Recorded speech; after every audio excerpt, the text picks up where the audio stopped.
Welcome to part 3 of our coverage of the NHL's free agent frenzy, and today we start with a tale as old as time, the Ottawa Senators back to making bad decisions. It makes me feel cozy inside. The old winds are blowing in as the Sens are so cap-strapped for a bad team that they're having to send players and assets away just to free up money to retain other players. Joseph was sent to the Blues along with the 2025 third rounder for future considerations. That's it. They just shipped him away along with draft assets that they don't really have the luxury to blow. They did manage to re-sign Shane Pinto. He went from league minimum to an AAV of 3.75, and obviously Pinto was the better player, and the Sens needed to find a way to sign him and not go to arbitration. But it's not great to lose an asset because of cap mismanagement. They also added Michael Amadio from Vegas for 3 years and Noah Gregor from the Leafs for 1, and that's some okay depth for them. Amadio has been on a lot of smaller contracts. This is his first 3-year deal since his ELC, so nice to see him get some term though, but at 2.6, it might be a bit much, but hey,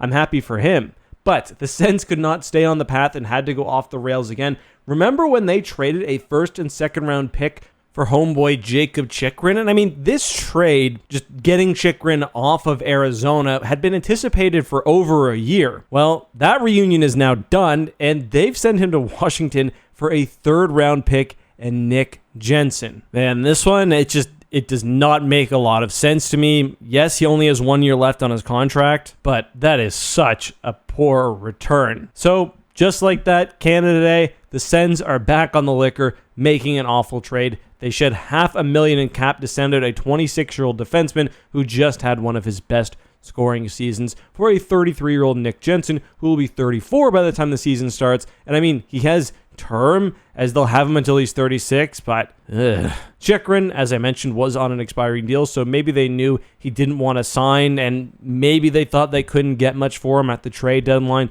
and just wanted to salvage assets. But if you're going into a year when you're trying to convince Linus Ullmark as well to stay, maybe you want to keep Chychrun around as well. Questionable to say the least, and oh yeah, they also picked up David Perron for 2 years at $4 million. I don't know. Chychrun, a great pickup for the Caps, and I really like what they've done so far. Along with Chychrun, they've managed to land one of free agency's most coveted D-men in Matt Roy, who signed a 7-year, $40 million deal. That's just under $6 a year. It's a good deal for a very serviceable right-handed D-man who is a bit of a late bloomer. I mean, he's 29, he's only played in 360 games, and because of the lack of experience, he was going to grab a lower price tag than someone like Brady Shea.